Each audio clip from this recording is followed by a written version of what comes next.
What's up, everybody? Welcome to Talking Ball, y'all. We're going to preview the week one of the LHSAA football playoffs. I am Cass Hargis. That is Lance Lacoste and Jason Dewey. We appreciate y'all hopping on tonight for what may be, until next week, the best week of the football season.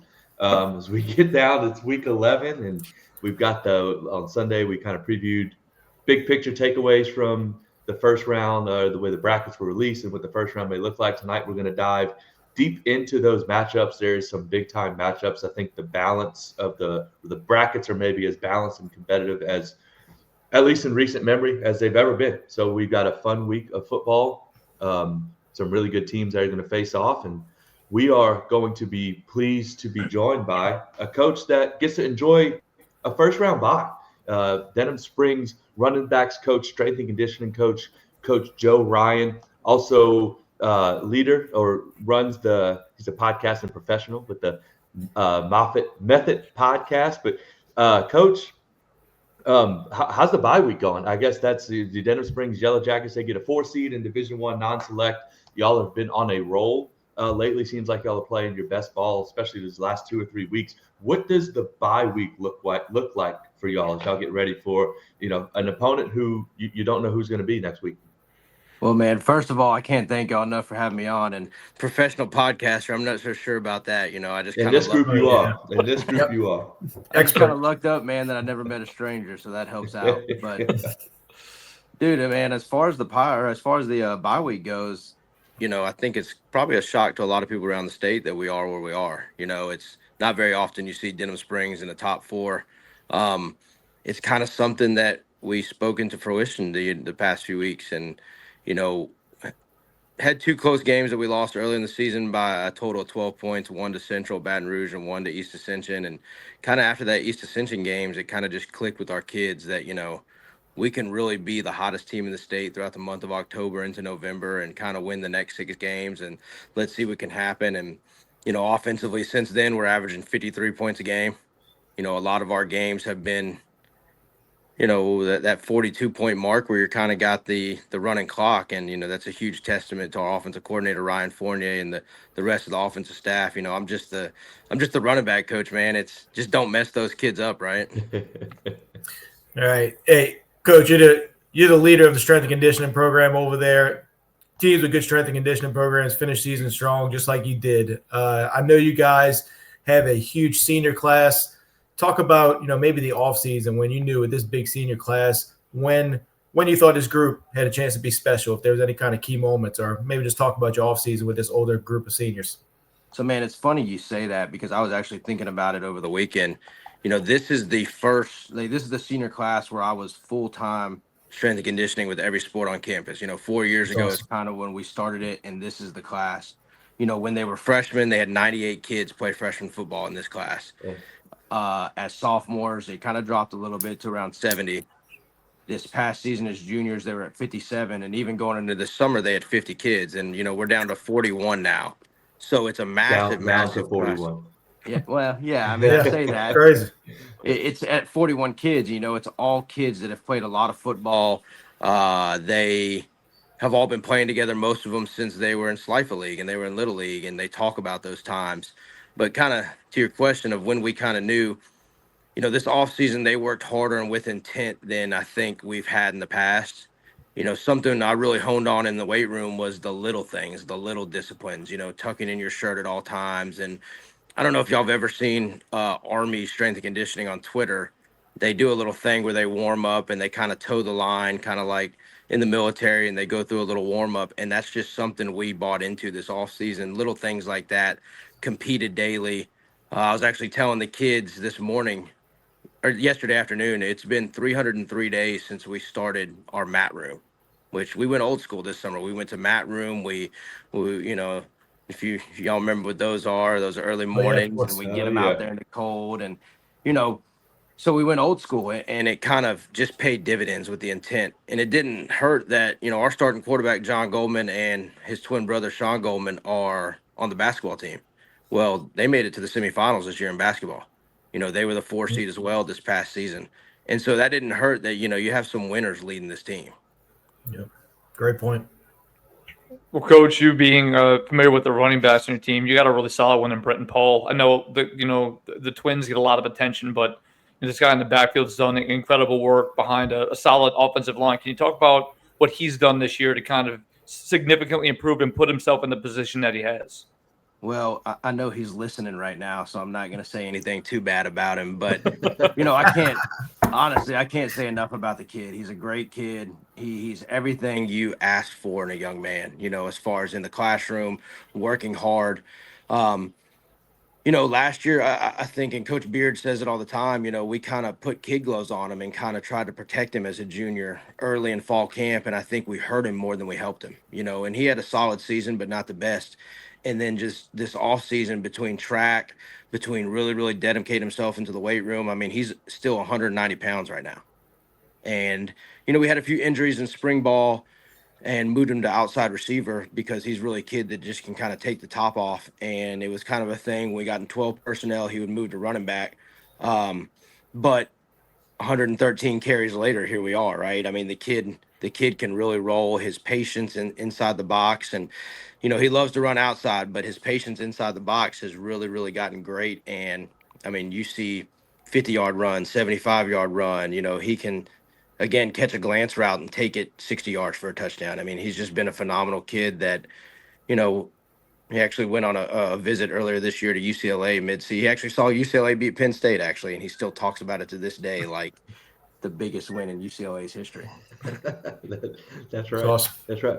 Well, going back to last year, you mentioned you've got the big senior class. Last year, you guys travel to West Washington in round one of the playoffs and lose in overtime. How much, I guess two-part question, how much can you gain from that experience heading into the playoffs? And how much is the early exit from last year fueling maybe the run you'd like to make this year? Or do you talk about it at all?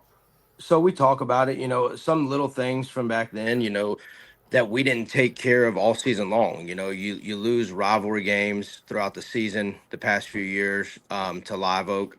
And, those kids that was kind of the turning point the past two seasons. Last year we were 3-1, we lose to Live Oak, and it just wasn't the same. We end 6-4, go into the playoffs. You play a West Washita team that they were senior loaded last year. Mhm. And, the little things we didn't take care of, the little disciplines kind of reared their ugly head, I think, around that time. But, you can't say enough about that senior class either. They worked their tails off. You got a quarterback in Jerry Horn, some good receivers in Colton LaBeouf, very, very good defensive players. James Gaspard, who's now playing at Louisiana College, that's a team that could score too. We were really good in 2 minute last year. We were backed up and had 98 yards to go at the end of the game to even bring it to overtime, and we scored with no timeouts. We take it to overtime. We had missed a field goal early in the game missed an extra point and had to use our best 2-point conversion early in the game. So we couldn't use it in overtime, and it just wasn't great. And, it was the right call by Coach Beard, never go back on that call. You had all the momentum. You had scored 14 unanswered to end the game. It happens, but the kids kind of used that this off season that we knew with this big senior class that they're going to be good as long as we take care of the little things and do everything with intent and effort. Yeah, I love everything you're saying about the details of the off season to the little things. Is there like certain areas? There's a lot of kids on here listening to this podcast right now, and hearing that from another coach, adult, I think is just golden. And so what is there certain areas of the game as y'all have won these last 7 weeks? Is there certain areas of the game that you're just sitting on the sidelines and are proudly thinking about seeing it pay off? Like, is there certain areas of the game that really stand out to you?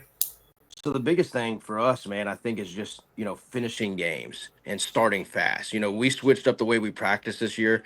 We kind of went to a, no sweat Wednesday is what a lot of people call it in high school, where, you're doing your walkthrough on Wednesday, you're coming back Thursday for, a 40-minute, hour-long practice where you're actually getting in pads and banging around a little bit. And we went to that, and the kids love it. I mean, and that's the little things that we're starting games fast. In the past, we've kind of had a knock on us that we leave those doors and we get onto the field and we're not starting games as fast as we probably should have. In the beginning of the year, we had a few of those things happen, but, I'm a big numbers guy. I'm a big stats guy. And, going into week 9, of the 8 games we had on the opening drive, 5 of them, or 4 were touchdowns and 1 was a field goal. Well, the other 3 were the first 3 games of the season. We were figuring it out. Wow. Well, in the second half going into week 9, the first drive of the second half, we scored 7 touchdowns and 1 field goal. So we're starting things fast, and that's the big emphasis we had as far as football goes and on the field that we had to take care of is just being fast, starting fast, and keeping your foot on the gas. It's awesome.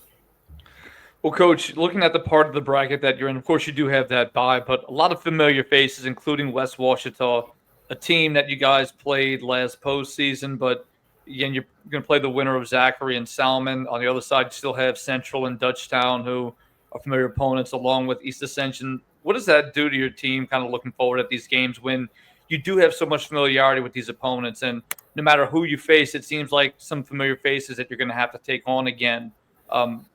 Getting to play these teams a second time around. Yeah, man, that's, I was actually listening to y'all's podcast from last week where y'all kind of talked about this, about, that little lower part of the bracket is a lot of Baton Rouge schools. Mhm. And, in the past, again, this is something different about this team where they're just kind of wired different. In the past, we've always been like, man, let's play somebody we don't know because our kids will kind of, not get psyched out, but kind of have that thing where we got to play, Zachary, we got to play, Walker again, or whoever it may be. But this year, we've kind of had this 1-0 mantra where like we're just going to take care of this game. The most important game is the next game is what Coach Beard always tells the kids, because it is, let's go 1-0, let's go 1-0.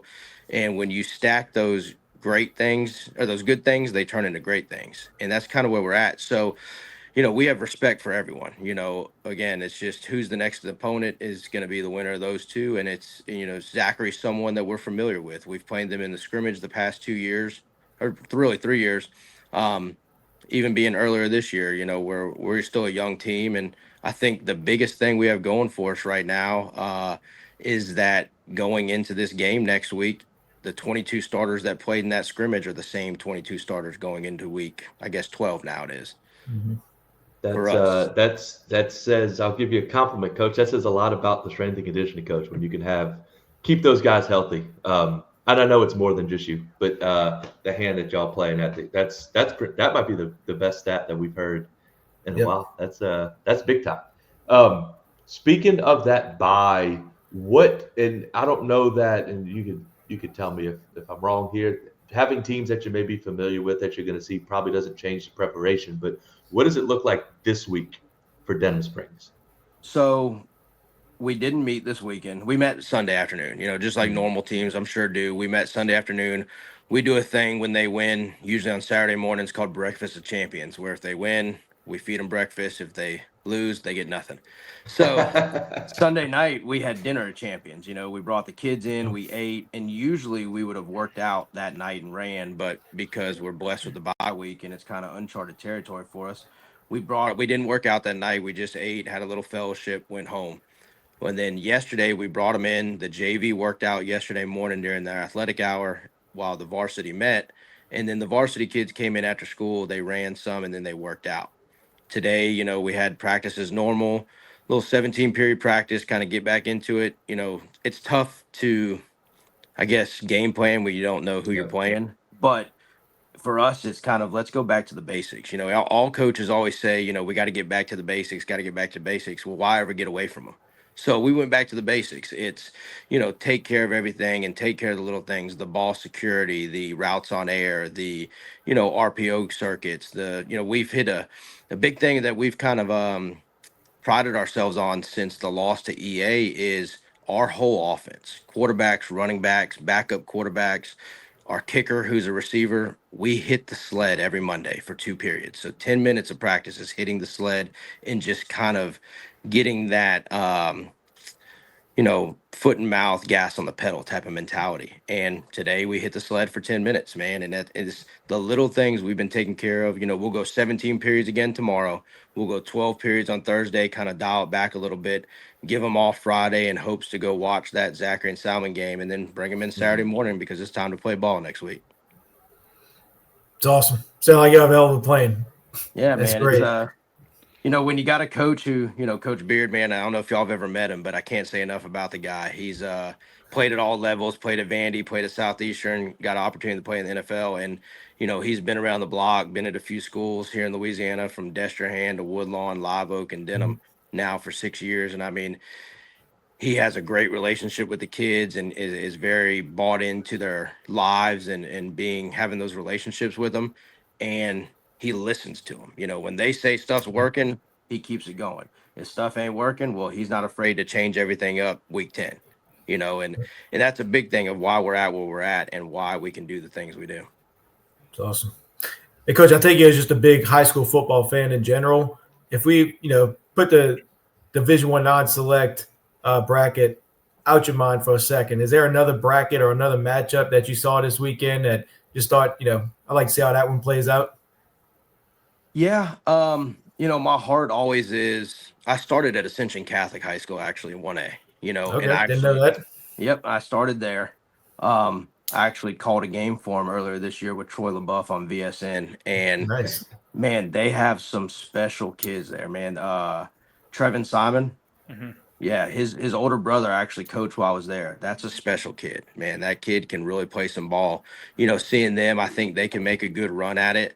The LaRanger St. Michael's game, I think that's a game that needs to be on people's radar. St. Michael's has had a great year last year and this year. They have had a great year. And then I think, I know it's not this week, but Hammond plays Captain Shreve, I believe. Yep. That Right. next week matchup versus Catholic. Hammond's not a bad team. We played them week 1. They got a few athletes. They got a running back and they got a quarterback who can really play ball. Some of those teams I really, really like a lot. Outside of that, obviously Division I non-select, we'll keep that one a secret. Hopefully, the Yellow Jackets are playing December 13th, but Yeah. not trying to put the carriage before the horse here. Hey, did Hammond come to y'all? No, we actually went there, man. That's He missed out. I didn't get to see that white uniforms. They have beautiful white uniforms. That's why I was bringing it up. they did last year. But he did get to go to Hammond America, so Yeah. that's It's funny, man. When we were all playing ball, it was all grass. Dude, Right. our kids that game didn't know how to, that's the first time we've played on was grass. that the only time in y'all 2 played years. on grass this year? All year, yeah. In 2 years, that's Wow. the first time we played on grass. Mhm. And our kids really didn't like that. We got done warming up and they were like, Coach, we just feel like we played a whole game. Jesus. And like to Oh, where my. I kind of Think was, about those I was kinds of kind of things. That's sitting funny. back calling people like, hey, were y'all's kids cramping this weekend? Or was it, like what's going on? And like, Was it the grass? I mean, we're not going to blame the grass here. I'll get my butt chewed if I start blaming the grass. But it was just a muggy night, man. Cool. Jason, you got anything? No, I mean, again, look, appreciate your time, and again, any other game, any game in that 1A bracket that you were talking about with Ascension Catholic, though, that kind of stands out to you, or any game you'd like to see them kind of play, looking forward in their bracket. Man, I know the past few years OCS has kind of been there, and I'll be honest, are they on the same side or not? I know that's one game for them that, they've kind of, that's who they want, talking to the guys who I've kept a good relationship with the guys who have been there the past few years, and even Coach Taylor now. I met him earlier this year. I know that's one game that they kind of, OCS game is kind of the game that Ascension Catholic, I think, has circled if they would like kind of that redemption. They've put them out the past few years. Sacred Heart, I think, too, has had a good year. They've had my nephew actually played ball there the past few years, and he graduated last year. But, Nice. They've had a pretty good year. I met their coach this summer, and, he's really turned things around the past few years ever since Coach Harper moved on to Marksville. But, yeah, it's just, specific game. No, I know that Ascension Catholic, kind of seeing them in OCS would be a good matchup. We played Southern Lab earlier this year. They're a really good team too. Yeah. We played them. Mhm. We played them week 5, and unfortunately, we didn't get to see their quarterback play. I think he was dealing with some injuries, but they got a good squad. They had a young running back, Terrence Hunter, who was actually at Denham as a freshman and was with us throughout the spring for 2 practices, and then they moved to Baton Rouge. He's a really, really good young special player that I think Southern Lab can build something around as the future goes on. Nice. Yeah, They're a lower seed. Yeah, they Yeah. are. They're Very lower, good they're point lower out. seed because they're playing you guys, right? Like I Right, think that, exactly. like that's a team that's definitely going to make some noise, and it's easy to overlook when they're 5-5. But I mean, 5-5 because they're playing 5A ball clubs. That's just And what they like do. they had a very, very tough 3-game stretch, man. They really did. They played us, then Kaplan, then Kentwood. That's a tough when you don't have a bunch of depth, that's a tough 3-game stretch. Yep, that'll catch up to you quick. Well, Coach, man, we can't thank you enough for hopping on. That was awesome to hear the kind of the why and what behind the Yellow Jackets this year and beyond. But we appreciate it. Look, man, good luck. We got the 8-2 4 seed. Enjoy what you can of your bye week, and then Saturday morning, let's strap it on and let's see the Yellow Jackets go make a run to this thing, huh? Absolutely, guys. I appreciate you having me. You Thank got you, it. Coach. Appreciate it, Coach. Good luck. Thank you. Well, I think that conversation was great for a bunch of reasons, but just listening to Lance, you said it, the plan that they have, it's easy to see why they're the 4th seed and they've had the success that they've had. Yep, they're a program, and he said it. Yep. They started 4 years ago, and they're reaping the benefits now of just a strong program with a great plan. Yeah, no doubt. And that's the thing too. And before we get into the brackets and digging into some matchups, but especially this time of year and as we move deeper into the playoffs, you start to see the programs start to win out. The teams that are building good programs, not just good teams from year to year. Jason, you got your announcement ready? Yeah, but but I want to add on to your point though. But what I do find we're seeing is like, look, Denham Springs been a team that's had great facilities, had great community, but they haven't been able to put it on the field, and we're finally seeing that into action. When I lived in Baton Rouge, so many people took pride in Denham Springs football, and the product on the field just wasn't there, right? But we're seeing it pay dividends now with the invest. To Lance's point, when you invest a lot, like from what I've been told, Lance would know better than me. I wish I'd have asked Coach, but I'm pretty sure they have like a really nice weightlifting facility, like like one of the better ones in the state, if not the best in the state. And again, getting to see them put it on the field. We talk about in 1A you have Westminster Christian out of Opelousas, who is a newer program kind of coming onto the scene. So getting to see these kind of programs make a statement this year has really been interesting. I think Denham Springs is in that discussion of teams that are really kind of finally making a stand. But while we're here, again, follow, share, like, subscribe. Please follow the group or like the group, not the group, the page on Facebook page. We need to get to 100. We're still well short. So I don't know if that'll magically allow us to stream live on Facebook, but it can't hurt. So please we'll the page on Facebook. We'll get there eventually. I've got faith in our fans that they'll get us there. Well, while I guess we could go from talking to Coach about the D1 non-select bracket, let's just pull it up and start talking here. One game that I think is extremely interesting is the 9-12 matchup. Natchitoches Central travels to Terrebonne. It's a Terrebonne team, finished the year 7-3. Natchitoches Central 6-4. Natchitoches Central coming out of that 1-5A district. But this is a Terrebonne team offensively. Their running back, Quincy Bear Adams, I know you love that guy, Jason, and their offensive line, a big physical team. Natchitoches Central making a trip down from Natchitoches. Kind of hasn't seen a team, I think, that plays the style that Terrebonne plays. Terrebonne last year in the first round of the playoffs loses to Chalmette. They make a run and have a good regular season this year. They'd like to get that taste out of their mouth. A very intriguing matchup with Terrebonne and Natchitoches Central. My concern with Terrebonne is just it feels like they haven't really had their big statement win this year. It felt like every time we were really looking for it and expecting it, they didn't quite come through. And so they need to go, really prove this number 9 seed, I think, and get a big win. Natchitoches Central is the team that I kind of picked as my underdog, dark horse, deep, seed that I think could upset a much higher seed. And I say that just because I know they are super battle tested. I know their coaching staff is full of college coaches, my college coaches. So, I know that they're going to have a great plan, and we know that Natchitoches Central, they've seen great running backs in that district they play in, so they're not going to be scared of, Quincy Adams. This is a Natchitoches Central team that we kind of been passing mentioned really early in the season. We said this is going to be a team that wins some games that people aren't expecting.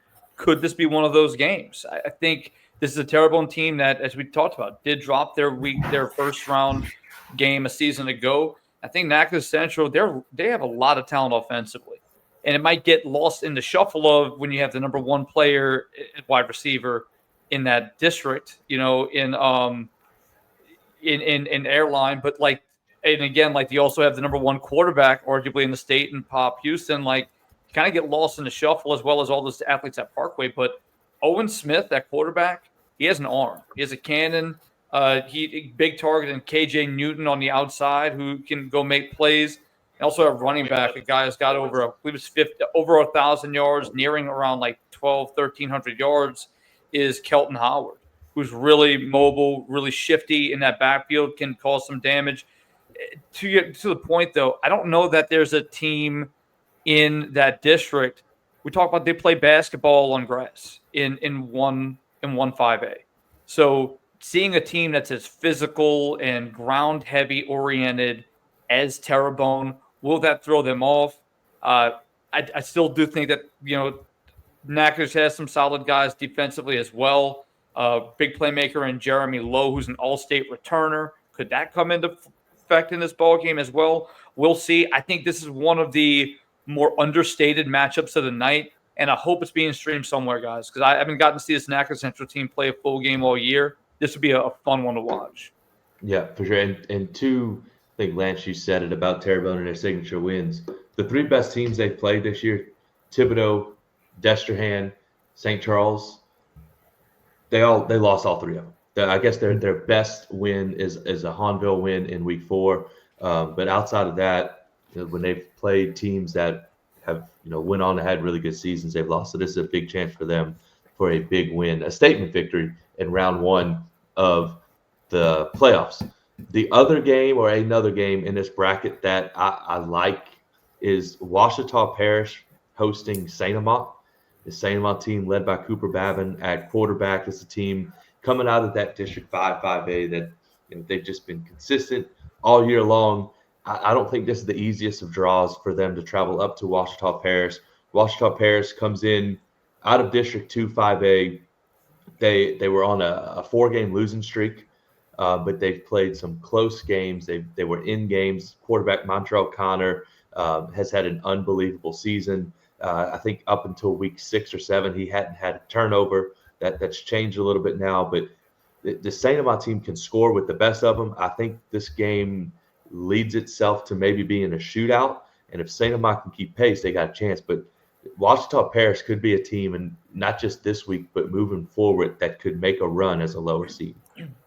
Yeah, I think Ouachita Parish is better than a 15 seed. They got athletes all over the place, a lot of speed. MJ Dade, the running back, he's close. He'll be closing in on 1,000 yards this week, as well as the wide receivers, Wydell Clark, Cameron Brooks. Also combined, they'll be closing in on 1,000 yards. So, yeah, we heard Coach Collins talk about just how electric this offense is. And, yeah, they've had a couple of close losses. They're, a few points away from being a top 10 seed. Yeah, this feels like two teams that, again, have very similar styles in terms of they both like the big play. Cooper Babbitt has been a big play guy for this Santa Maria Gators offense, and they've really put up a ton of points, averaging 41 points a game. On the other side, Ouachita Parish averaging 38 points a game. And look at the schedule and competition that they played, even out of district. They played Franklin Parish, which is a team that we saw went out and beat a Tioga team that is ranked in the top 6 in the select part of the bracket handily. I believe Ouachita Parish won that game 42-14. So, in Franklin Parish is a super talented football team. Ouachita Parish, again, has just been in the, arguably, if you made the argument that it's the toughest district in the state, I would be hard pressed to disagree with you. I know we talk a lot about the Catholic League, but look, 2-5A has been really tough this year. It's been a grind, very evenly matched teams, top to bottom. So for them to come out of that district and still be, 5-5 where they're at, having played some of those non-district games, this is a big opportunity for them. And I think you get if they were to get this win, then you have to go on the road to Destrehan. That's when things get fun. But again, you have to take care of business against a Santa Maria team that has been, again, in a very topsy-turvy, kind of crazy 5A bracket out there in that New Baton Rouge area. Yeah, no, that is an exciting matchup because I think of the playmakers on both sides, and namely the quarterbacks for both teams. So Montreal Connor for Waukesha Parish and Cooper Babin for St. Amant. One more in this side, the bracket. I think that you see West Monroe, South Lafourche. West Monroe's a 10 seed. I don't think we have to get too much into that, but West Monroe's a team that definitely I can see making a run. But that game right below that, Thibodaux and Mandeville. These two teams played last year in Mandeville in the playoffs. Thibodaux won the game. This year, Thibodaux is going to host Mandeville. So Mandeville team, again, every time we talk about Mandeville, we've got to mention the quarterback, freshman Crew Kalora, which at this point in the season, I don't know that he's necessarily a freshman, but he is starting to play really, really well. He's thrown for over 1,200 yards, only 3 interceptions, 12 touchdowns. They started to use him more in the running game the last few weeks, and it seemed to pay some dividends. They their last 3 games, they blew out Ponchatoula, lost a 7-point game to St. Paul's, and then beat Fontainebleau last week pretty handily. And then this Thibodaux team kind of sneaking up on some people maybe around the state, finishes the season 8-2 with a 7-point loss to Hahnville, and then just last week they lose by 23 to a really good Destrehan team, but 8-2. I'm sorry. Nonetheless, this being a rematch from a game last year in the playoffs, this is a fun matchup to see who gets to go travel up to Neville and take on the 2 seed. Sneaky good, I think, is the right term for both of these teams. I think you said that right. Thibodaux, I think just a few weeks ago, we looked at Thibodaux's record and we're like, hang on a second, this team's only got 1 loss, right? And so they've really snuck up on everybody. Mandeville just seems like they are a year ahead of schedule. You know what I mean? I think it was easy to write off this team when you knew they were rolling out a freshman quarterback, but his freshman quarterback's playing like a junior. He's been great. I was talking to a Mandeville parent today. They are very confident. You can just tell they don't feel like a young football team anymore. You know, they've gone to war with some good teams. Wide receiver Luke DeMello had a huge night just this past week. He's somebody that's just getting better from week to week, along with Crew Kalora, this quarterback. And all their plays are back next year. Luke's a junior. Crew's a freshman. They bring back a lot of talent next year, too. So it is an exciting time for Mandeville. And this is a Mandeville team that thought they were going to get an experienced quarterback back, right? Yeah. Right. So they had to kind of refigure things out early in the year. Kalora comes out, and I've said it a ton of times, but his first game is on the road against Madison Prep. And that's a tough road game to start with. He's continued to stay poised. I think his offensive line has done a really great job. And I think this defense, Marcus Zenon and Dylan Henry on the other side of the ball, like they've done a great job defensively for this team. So can they take on this Thibodaux team, and what might not be a super far trip for them compared to what some teams are having to make? But again, Thibodaux, I think, really has to feel confident. This is a team, we talk about teams that over time you kind of look at and like, man, I don't know why they can't put it together. Guys, Thibodaux's been that team for a while. So it feels, for these fans and this program, finally feels like they're settled under Coach Lowell Narcisse, who's done an excellent job first year with the program. And again, keep your eye on Kamayan Adams in the backfield. Really been a big playmaker for this Thibodaux Tigers offense. I think this is going to be a fun one to watch. Yeah, for sure. And Coach Narcisse, he's done a great job. He's young in his head coaching career, but he's won everywhere he's been, and he's done it pretty quickly. So it's good to see what he's doing with that Thibodaux program. From the Division I non-select bracket, we'll jump right on over to the Division I select bracket. There's a few that jump off the page that we'll get to. I think we don't have to start here, but I think the Caring Crow Acadiana one maybe catches a lot of people's eye. But I like this Brother Martin Liberty matchup. You have Liberty coming in, and they're talented. They showed that talent, and it kind of clicked for them one time against Zachary, in which maybe one of the more impressive wins of the season. They go and they beat Zachary 52-31. They've scored 52 and 30 points in their last 2 weeks against a little lesser competition. Central did beat them 49-14. That was the back-to-back week with them and with Zachary and Central. It's a Liberty team with quarterback Bryce Preston. They They're explosive. They can put up points when it clicks. They've shown the ability to do that. And they're facing this Brother Martin team that, bar none, is going to be one of the most challenged teams or battle-tested teams in the state just by virtue of the district they're in and their non-district schedule. Quarterback Hudson Fields has had a good year. Obviously, Easton Royal at receiver for those guys. They hit a lull in which their schedule got extremely difficult. They kind of, maybe kind of got off rhythm a little bit, but they seem to be getting that back. And this is, if they can win this game, I think there's a path for them to make a run and kind of shock some people with another win or two in the playoffs. Yeah, hard to know what to make of Liberty. You mentioned that Zachary upset, but Zachary, they've scored a ton of points. They've also given up a ton of points. So I think when you're playing that brand of ball, you're kind of susceptible to, an upset. And so, Liberty got a big win that night. But this Brother Martin team is playing their best football right now. Me and Jason witnessed it firsthand. The offense looked unbelievable. Once Coach Bonisa's RPO offense really hits its stride and finds its rhythm like it did the other night, Hudson Fields and his receivers are just really, really good. They look great on Friday night when me and Jason was there. And so they are they're a nightmare to face defensively. Like just the way that they line up all over the field, they motion all over the place. Hudson Fields' eyes are all over the place when it comes to the way he's reading your defense. And so if you've never really faced an attack like them, you could be in for it, And so I really like Brother Martin to possibly make a run. I think, Ash probably isn't playing their best ball. And so if they can get past this Liberty team and have a great night to get past this first round, I'm with you. They could definitely make some noise later on. Yeah, and looking at this Brother Martin team again defensively, Lance, I think was really shocking. They did a great job of ran like it was the 3 down linemen and put 5 linebackers on the field and really ran the football well. And Liberty, I watched them at one point. They were putting 1 wide receiver out. They were loading the line with tight ends. They were running essentially 1-man RPO routes, running the football with Zayden Foster, who's been a really electric back. That's going to be the key for this Liberty football team.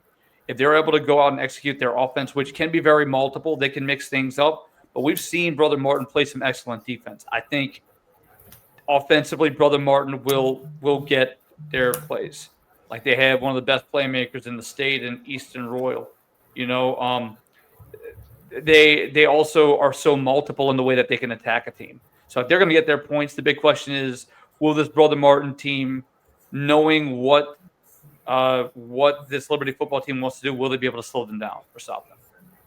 Yeah, I think you're right. I think that Brother Martin team offensively is playing about as well as they played all year long. It couldn't come at a better time, but it's almost like can they almost outscore Liberty if needed to win that game and move on and play Ash.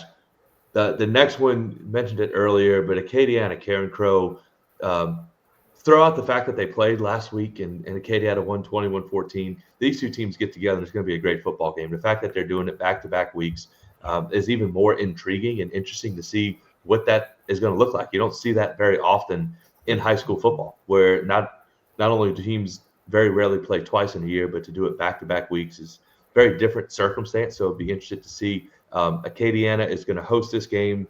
That place is going to be rocking. But Karen Crow with Chance Babineau, he's one of the best athletes in the state. He's obviously a really good football player, but does a little bit of everything for Karen Crow. Acadiana is a team that lost their first 3 games of the season. The first 2 against Rustin and Zachary really weren't close. In week 3, they play St. Thomas More. They have a lead late in the 4th quarter, and they lose it. And then they reel off 7 straight victories to get to 7-3. New coaching staff. They're breaking in like an entire new coaching staff. They seem like they've kind of got it figured out a little bit at the right time. The test is going to be, can you beat a good football team, not just twice in one season, but twice in 2 weeks?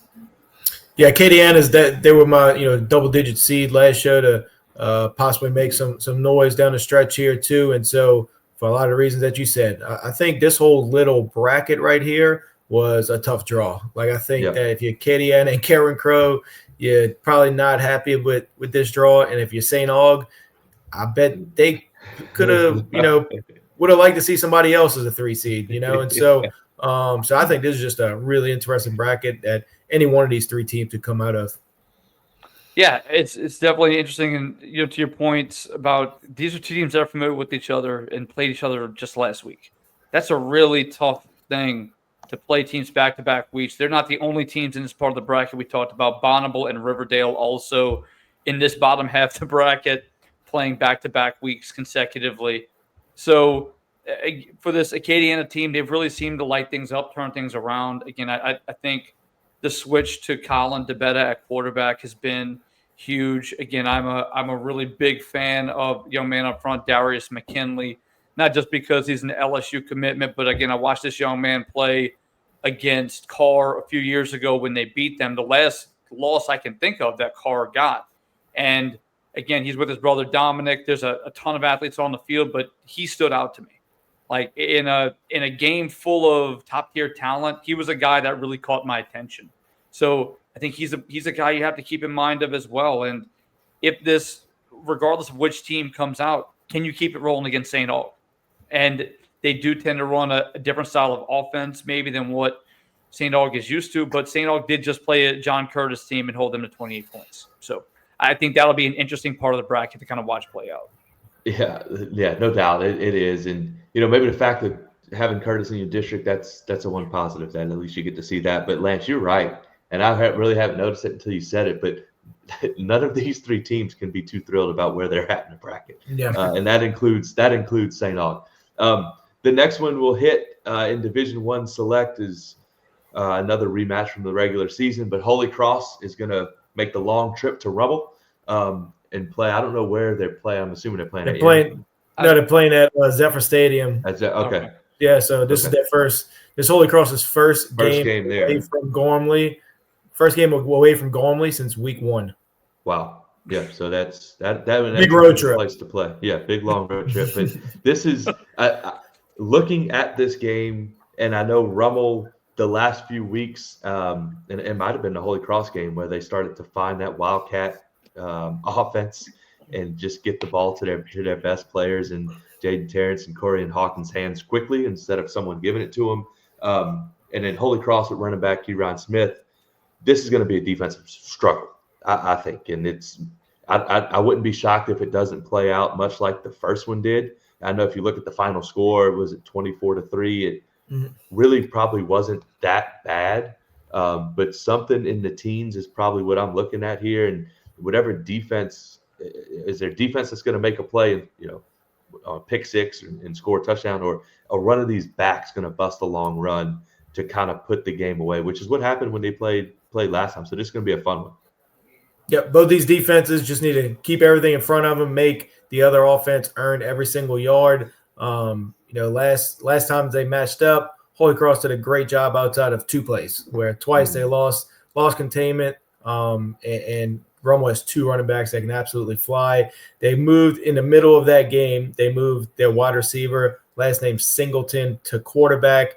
And the last few weeks, the Rummel offense has been better, and so it was cool to see. We watched it live, that halftime adjustment that really sparked that Rummel offense. Because the week before that, they only scored 3 points in St. Aug. The first half, they couldn't score against Holy Cross. They made the adjustment at halftime at quarterback, and all of a sudden, they've been putting up some more points ever since. They even had a lead against Carr to close out the year, right? And so, I think on the flip side, to kind of contrast the previous bracket, I feel like both of these teams looked at their draw and thought, we'll take this because, they got both teams are very familiar. They know they each feel like they can win this game. They got Tioga next. They're going to be real confident about. And then both these teams played St. Aug really closely as well. So, I mean, you look at their path for an 11 and 22 seed, I think they're pretty happy with where they ended up. Yeah, this Rummel defense has been really outstanding. I know they gave up 35 points to Carr, and you kind of go, well, they gave a lot of points to them.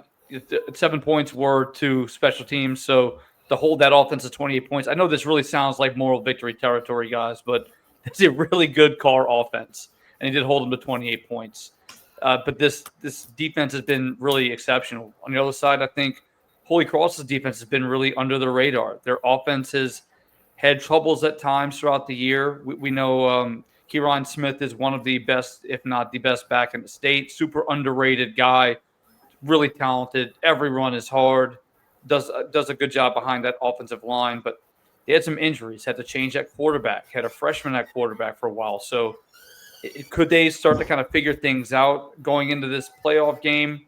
We'll see. I think Holy Cross has a shot in this game, but Rumble's defense really does feel like they've just been a step above everybody so far in the year. So I think this is a fun one to watch, a very defensive heavy match, and it's going to come down to who can make the big plays offensively. And going back to that Rumble Carr game, the way that they were able to get that lead was with their defense is what you expect from a coach, not a coach defense, but they were sound in what they did, but they mixed their coverages a lot in the back end. But more impressively, they were able to get pressure with the front four. And I know that game plan maybe doesn't translate to this Holy Cross game plan, but the fact that they showed they were able to do multiple things defensively, I'd be interested to see what he has maybe as a changeup for this matchup since they faced each other early in the regular season. But fun one for sure. Before we move forward, again, follow, share, like, subscribe. Again, make sure you're following us on Facebook, please, on our Facebook page. And again, we had a few comments. I want to give a shout out. Normal Guy says excited about his game for the Salmon Spartans. I agree. I think that game against Zachary should be a fun one. We were actually talking about it before we went on air. We know Salmon got some talent on both sides of the football, and Zachary feels like they could be beatable. So should be a fun one. And then, of course, Z Cheese out there. Weekly listener. Appreciate your support every week, man. We see you. We appreciate it. That's right. Let's stay on the select side. We'll go to the Division II select bracket. This one, St. Charles is the 1 seed, Loyola Prep down at the 2 seed. The interesting one here for me is St. Michael and Laranger. Laranger loses their last game of the year to Pearl River. They sneak into playoffs. They get in as the 24 seed, which is the last seed to make the playoffs on the select side. This is a St. Michael team that last year they were the 9 seed and they lost to the 24 seed. So you better believe that they've heard it all week long. I don't think they're going to be overlooking Laranger here. Laranger's running back, Ryland James, one of the better running backs in the area. He's been banged up since about week 5 or 6. I'm going to think that he's going to play this Friday. If he does, this is a very, very dangerous Laranger team. This Laranger team last year went down to Shaw in week 2 of the playoffs in round 2. And the final score was like 49-14, but it was a 21-14 game at half. Like they competed well. They're not going to be intimidated by anything. They're taking this trip to Baton Rouge thinking that they're going to go win. So can St. Michael kind of get a little payback for what happened to them last year as a 9 seed, or can Laranger make it happen again? Yeah, I mean, I think St. Michael's the better overall team, but I mean, you said it's all about the health of that running back. We've seen it many times over the years where if you got a special talent at that running back position and you're missing them for a few weeks, you'll drop a couple games you're not supposed to drop, and that becomes the most dangerous 20-24 seed, you know? And so, this will be a good one. Interesting to see if the running back plays. Yeah, and on the other side of the ball, they have St. Michael's has a really solid running back as well. A kid that transferred out of McKinley this past season, Deontay Kamel, really has been done an impressive job at running back, over 1,000-yard rusher as he carried out what he was doing in McKinley. But for Laranger, Tidarius Holland as well, another two-way guy. He plays a little bit of both sides of the football, really excels at both spots. This is going to be a fun one because it feels like that 9-24 matchup is kind of similar to that 12-5 matchup in March Madness, where it feels like maybe the numbers are – a lot of times the power rating systems are very good. I like the system in place. However, sometimes you'll have teams that don't get those quote-unquote schedule points, and it kind of goes back, and that's when you'll see a team like, for example, we saw Thibodeau. Thibodeau is a team that has 2 losses and is a 15 seed, right? So I kind of think this is kind of what you will see at times. So I think this would be a fun one down in Baton Rouge. I think this could be a coin flip type ball game. Yeah, well, and to your point too, Jason, I like, as opposed to just having a 32-team bracket where everyone plays every week, this 24-team bracket with the 9 and 24 and 1 through 8 having a bye, it closes the gap between the last team in the playoffs and who they're going to play in the first round, as opposed to in the years past, it would be the 32 seed playing the 1 seed, which that gap probably a little bit bigger. But this bracket, we talked about it Sunday. It's top heavy both in quality of teams and in literally looking at the top half of the bracket. It seems the way everybody is. But any other games stand out to you all before we move on? I think Douglas Kennedy. I think that should be an interesting one. It's a 21-12 matchup. Kennedy has me and Lance were discussing that the other day. Kennedy has some really solid athletes on the football team. Ronald Cash, who's a kid who transferred in from De La Salle, a really impressive player. He's getting some college looks. Again, he can play offense, defense, corner, wide receiver, big playmaker on both sides of the ball. And Douglas and Reed Vance, guy who can play quarterback, wide receiver, kind of anywhere on the field. He's a really big prospect. So for Kennedy, it's going to be kind of hinge on their ability to hold Reed Vance in check. Yes, I think that'll be an interesting one to see. Let's go to Division II non-select now. Yes, Sprunk. Oh, yep. At the 10 seed. I was gonna say that. I was gonna say the Swamp Owls. Oh, good. I think I lagged. I must have lagged. Yeah. No, I was good.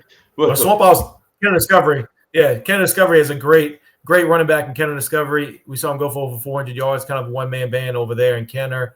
But Coach Sprunk at Haynes Academy, the 10 seed, they finished the season strong. So I was cheering for my guy, Coach Sprunk. Coach Sprunk just wins everywhere he goes. Wins. Yeah. He's done a good job with that. Google him. Coach Signetti, Coach Sprunk, look at him. It's great. In the Division II non-select, North DeSoto, the 1 seed, the 2 seed is Iowa, 2 undefeated teams. Looking down at this bracket, this one seems wide open.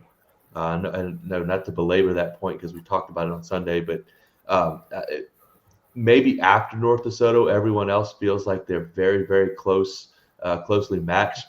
One that I'm excited to see just because of maybe what they did last year, but Cecilia and Carroll. Cecilia as the 13 seed, they won the state championship, we believe, as the 13 seed. I think again last year they played a difficult schedule. Kind of got off to a rocky start a little bit. They lost 4 of their first 5 games.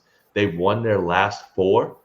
They beat a Livonia team that's always really talented a week ago. So can Cecilia kind of get that mojo back? This team is obviously, they know how to win this time of year. So can they kind of repeat history and get that run started here this year? Yeah, definitely not counting them out as a 13 seed. I like them. Just this whole first round, like you said, it's so wide open. Like Franklinton, I was interested in that one. Jacob Crane, if he's getting back healthy, they're going to be dangerous like they were just a year ago. And you got Franklin Parish at the bottom too. So I'm just looking at these first. This is one of the more intriguing first round matchups, I think, just along the whole bracket. Yeah. And look, Franklin Parish is playing an Abbeville team that only had a few wins on the season, but that's more than the no wins they had a year ago. But when you look at the offer list, guys, they got Abbeville might not be the deepest team, but they got some dudes that can play ball. So I think that's going to be a tall task if you're paper thin to go up and play Franklin Parish and beat them. But again, that would set up, if chalk would hold, I think Franklin Parish Lutcher week round 2 would be a really interesting one to watch. This Minden Wassman game kind of has my interest a bit. Lucas Owens, a really fun player to watch for Minden at running back, and Wassman, John Diar's first year head coach there, again, formerly OC at Slidell, formerly at LSU and TCU wide receiver. Really been a fun story to kind of follow. So I think that'll be a fun one to watch as well. Yeah, this bracket, man, it almost feels like it's North DeSoto. And look, there's Iowa lurking down there. They're undefeated as a 2 seed. But all of these first round games, I really feel like anyone can win and it wouldn't surprise us. So this is that bracket. Yep, that makes for a fun, definitely makes for a fun bracket. All right, let's go to division. Let's go back to select. We'll go select Division 3. This bracket, we talked on Sunday about how it feels like this is the bracket of just really good football programs. It's deep, it's competitive, it's balanced, and then there's LCA. That's Yeah. kind of what it feels like. But in this first round of games, Northlake Christian and St. Louis Catholic. Northlake Christian, not that we're in the business of picking games, but I think they win this one. That is a team, and I know they have done them in the second round. The winner of this game, with the athleticism they have and the physicality, they can, if they put it all together, that's a team that can win quite a few playoff games. And then the lower seed, there's two lower seeds I think that can go on the road and win ball games. One of them is Pope John Paul. If they can go up there and play defense and run the football, they go to Slaughter Community Charter. You got it. Yeah, that's right. And De La Salle traveling to Episcopal. Like De La Salle is an 18 seed. That's a pretty dang good 18 seed. Yeah, that's another one that has played a really tough schedule. So I'm with you, Coach Graham Jarrett at De La Salle. They're going to do a great job running the football. They're very good up front. And, yeah, I mean, they've just had some tough losses because they play a really tough schedule. So really strong 18 seed there. And then North, like you said, that was the two I was picking here too, is Northlake Christian and Pope John Paul, kind of for the same reasons, two physical football teams. Every time I watch Northlake Christian, I just think this is a big looking, Division III selects team. Like they just look big. And so, I mean, I would never pick against Elijah Haven and Denham, but if there's a way to beat that team, it is going to be running the football and being super physical, And so, I like both of those teams. And then, Slaughter Community and Pope John Paul just seems like a slugfest, two teams that just all they want to do is run the football. So I think that's a fun matchup too. Yeah, when looking at some of these, again, we talk about De La Salle, who, yes, a big physical team. I think they're going to be a team to watch out for. But look on the other side, man. Episcopal, like to run that option offense, guys. Taj Callahan, that running back. Just go on Twitter every day, every week. It feels like 350 yards rushing, 5 touchdowns. Like he's been a dog in that backfield. He's really been a big playmaker. And you also have to give credit to Zach Hu, the quarterback. I believe he's a 3-year starter. Really operates their offense well. That's going to be a fascinating one to watch. But, the Pope John Paul game, absolutely. But I'm going to go I'm going to zig while everybody else zags. At the top of the bracket, D'Arbin Woods at 17. I was going to ask you about that, Jason, because we saw them last year. Yes. So based on what I've kind of read up on and seen with this Parkview Baptist team, they're playing they're very young, is my understanding. They're a young team, a D'Arbin Wood team that got their first playoff win a year ago, coming into Baton Rouge. We'll see how that road trip affects them coming all the way out from Farmerville. I think this could be a game that D'Arbin would win. D'Arbin Wood. You see, it's not just you, Cass. D'Arbin Woods, I think it's a game that they could win, and I think it'll be a really interesting game to watch. That 17, those mid-range matchups are no joke. I think this will be a really interesting game to pay attention to. No, I think you're right, and that's Parkview is young. It's a program that's going to, it's such a proud tradition, proud program, and it's kind of on rebuilding to get their numbers, back up to where they can go compete. I think they're the 16 seed. Maybe because of the product of their schedule. So that's why they're at home and D'Arbin Woods has to travel. But that is one. Definitely see a lower seed win that one. In Division III non-select, we've got let's pull it up here. There you go. Division III non-select bracket. We've got the 1 seed Gina Giants. That's a team that out in central Louisiana. They've played like Giants. They're extremely explosive on offense. It's like every week they put up 60 points a game. 2 seed is a program that been around for a while. Sterlington, as well as St. James and Kinder. That's the 4 teams that received the byes. The 5 seed Erath in this bracket, they host Bogalusa. They should win that one, but that's another undefeated team that is in this bracket. But The Westlake Donaldsonville game is interesting. That's the 18 seed Westlake traveling to Donaldsonville, and I don't know that this game is going to be all and it might be competitive, but Oak Grove and Port Allen, like, can Oak Grove build off of what they did last week and kind of build momentum for and they'd have to go through St. James to do it, but for another trip to the Superdome. Yeah, and anytime you see Union Parish as a 12 seed too, that's probably deceiving based off their schedule. So yeah, I was looking at Union Parish and Rayville. I think we'll see just how if this is another dominant Union Parish team. Tough draw for Erath when you see that as your 12 seed possibly in that second round. And then Oak Grove, I mean, they're playing their best ball, it feels like, at the right time of the year. And then I know Jason likes his Westlake team. What you got on Westlake, Jason? Brody, like I keep talking about him, man. Brody Anderson, the big lefty quarterback. He's really been impressive. He hasn't gotten a ton of passing yards like he did maybe necessarily last year, but he's spot on. I think but look, that's a very tough Donaldsonville defense.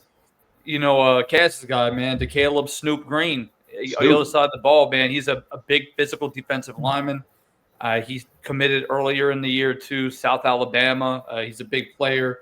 Then they got some guys in the secondary. Donald Brown at quarterback, behind 4 out of 5 returning offensive linemen from a year ago. It's going to be a tough game for Westlake. It's on the road. Donaldsonville's not an easy place to play, but I think it'll be fun to see what this Rams team can do. Red River and Manny, a district rivalry matchup. They're running it back. They get to play again. I think that'll be a fun one to watch. Daniel Thomas, the guy to watch. Manny, running back. I think he's over 1,500 yards on the season. Really has been impressive. And looking to your point, Union Parish just being Union Parish, right? Big bully ball, really big physical offense. I mean, defense tackle, tight end / defensive lineman in Ari Slocum. He's committed to Arkansas. 6'4", 315, big bruiser. Watch him catch the football and run. It's kind of like watching Briston Martinez out of EA. But again, I think this is a Union Parish team with Jivian Henderson as well at running back, who over 1,000 yards. They're kind of finding themselves at the right point in the season and turn things around. They're going to be a tough draw for anybody, but that's kind of always been what Union Parish does. So different there. No, it's the same. And that Manny Red River game, interesting. They played in week 7. Red River won 34-6, and now they have to go travel back to Manny. So that is going to be an interesting one. Just like sure. that Riverdale Bonneville. Yeah. I mean, I don't know how much, if you're in Jefferson Parish, how much you're actually traveling. No, they play at Yenny no matter what. You'll play at one of the one places to play. It depends what color jersey you wear. Yes. It defeats Bonneville's beautiful gray uniforms are not going to be worn in the playoffs. That's true. All right. That's true. Let's go to next bracket. We can't deal with y'all.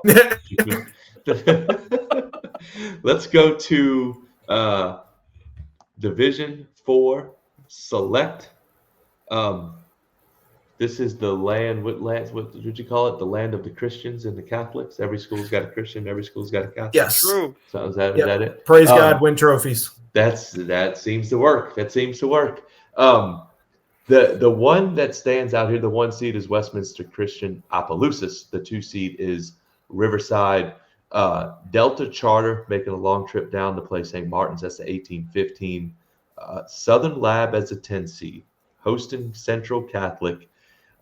If Southern Lab, anytime you play, there's a chance you can lose. So Southern Lab's got to win this game. Winner gets Ouachita Christian, but that is a very intriguing matchup for the Southern Lab and Central Catholic. Yeah, some real traditional powers of these smaller schools are in lower seeds, and it's just because they play tough schedules. Southern Lab, Kentwood at 11, and then St. Frederick's been in the Dome recently, so it's another one. But of course, the one I'm looking at, St. Mary's in the 21 seed. They've really had a good season. They've turned it on. They're a young team. They don't have a lot of kids. They're led by the head coach's son, head coach Keaton Sheestrong, one of my college teammates. His son's a big physical kid. I believe he's only a sophomore still leading that offense. So would love to see St. Mary's go on the road and get a win at St. John. Won't be easy, though. They won 4 in a row. St. Mary's. Yep. They won Big 4 in a wins row. too, like a lot of big scores. Yeah, 58-0 in Week 10 to Lakeview. Yeah, no, they have. So that they'll go down there and compete. I mean, shoot, they were in the Dome not long ago either, right? Yeah, the division was a little different. Yeah, they lost to St. Yeah. Frederick's in the Dome not too long ago. It was before some of it came back together. Yeah. Again, that's them kind of coming back. I believe it was only like last year. This really kind of came to fruition fully, if I'm not mistaken. Yeah, that's right. Guys, Kentwood Vermilion Catholic. That's a really intriguing matchup. They're just kind of sitting out there. We know Kentwood is,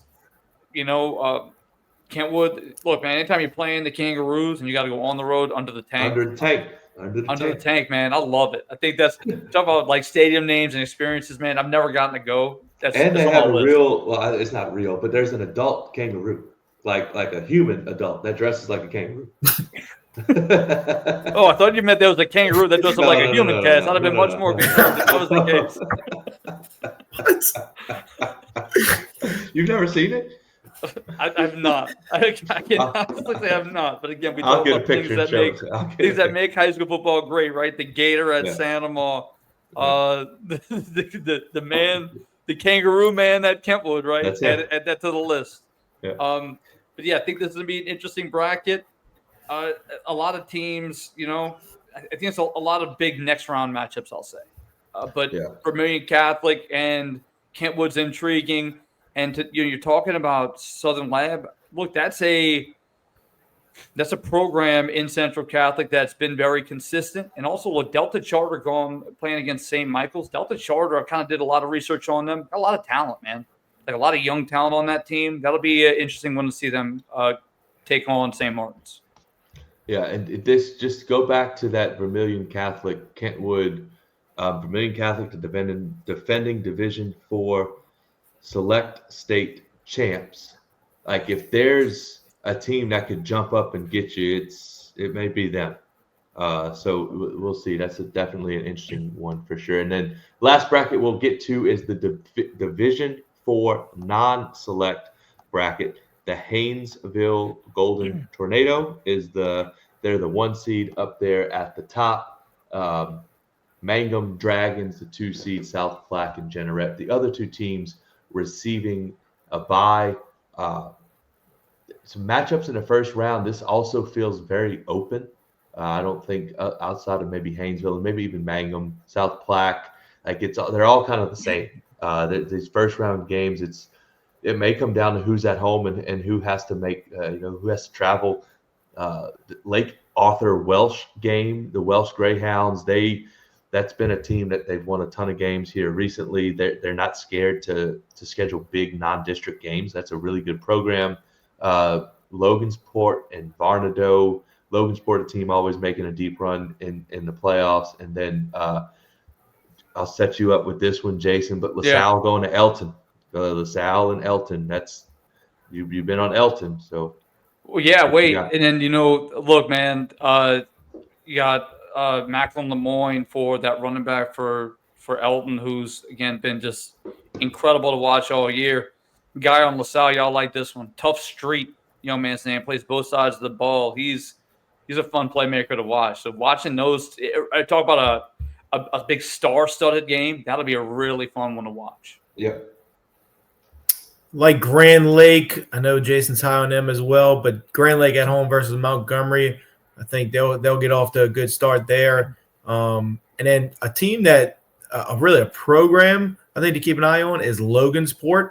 Logansport recently pouring money into their facilities. I've seen photos of it. They were kind of the talk of the town when I was up there in Natchitoches recently of just how serious they're taking it. They get some talent right across state lines too, just because of I guess where they're located. And so I think that Logansport team, they can make a run this year. It seems like a program that's on the rise. Yeah, and look, go ahead.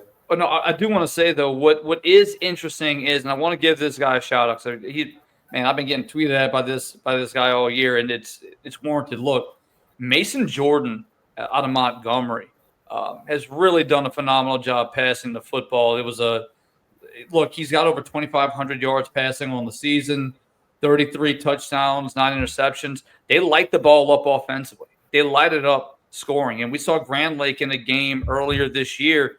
Wasn't it 7-0? Or Yep. it was Yeah. like, look, It was I 7-0. think so. Look, this is a Montgomery team that could push them to the limit defensively. They score points. They like to pass the football. I'm fascinated to see how that one goes. And then the winner taking on Jeanneret, who is a team that's just consistently been winning all season. So I'm really fascinated by that Montgomery Grand Lake matchup in this bracket. Yeah, for sure. There's good ones here, and it's like those smaller brackets or the smaller schools bracket. It's one player can turn a matchup, and in a 1 game season, a lot can happen that maybe doesn't typically happen throughout the 10 weeks of the regular season. But we'll wrap it up right there. I'm so excited just to watch first round matchups that are not going to be complete. And look, there's going to be blowouts, but not just on paper where you're like, oh man, this, we got to sit through this one. Like the first round matchups with the way that the playoffs are constituted and constructed now it's going to be a fun weekend, a very fun weekend of football. No doubt. I'll be in Nashville, but I'll be keeping up with some right. scores. I can promise you. Broadway, Lance will be on Broadway with my phone out, looking at some scores. And your Cowboy. Man, you need 2 or 3 with how many games been streamed this year. But no, look, a few games I did want to hit on before we move on. Just some interesting matchups in Division I non-select we didn't talk about. Parkway and Covington. Like that's a game. Covington going on the road. Parkway's been really big offensively. Could be an intriguing one. And Barb at the 26 seed. We talked about deep-seeded teams maybe making a run. 26 Barb going out to Northwood of Shreveport, the 7 seed.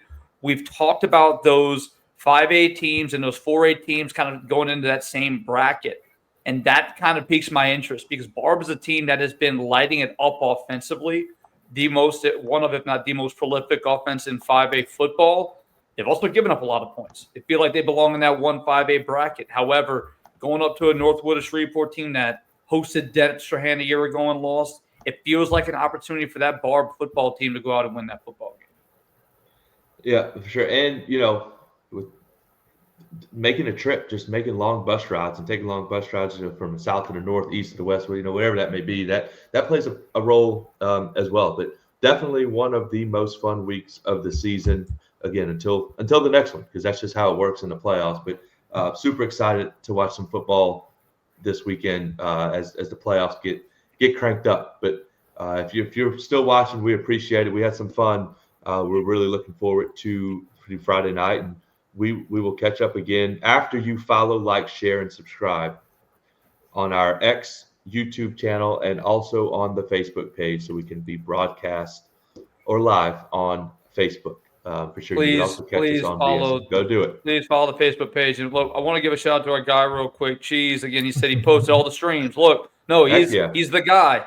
He's the guy, man. He's on top of it. So again, we appreciate your work. Again, if you want to know where to find all the games, this dude looks up all the games. He has deep dive analysis on to make sure he knows where to find them. So I promise you won't be disappointed. Make sure you go check that out. I'm going to follow him right now. That's what I'm talking about. No, that's it. And look, these VSN obviously does a tremendous job, but all of the broadcasts throughout the state, it is a really cool thing that we're able to watch games from all across the state and get some highlights or watch full games, as opposed to just read box scores and trying to put together what happened. But no, looking forward to this week. We'll see. We'll do it again Sunday. We get to recap some football from some playoff football, and then next Tuesday we'll look forward to round 2 when all the top seeds hop on the field and start to make their playoff run. So appreciate y'all watching Talking Ball, y'all. That's for Lance, Jason. I am Cass. We will see you again on Sunday night. Everyone enjoy their Louisiana High School football Friday night. Appreciate y'all.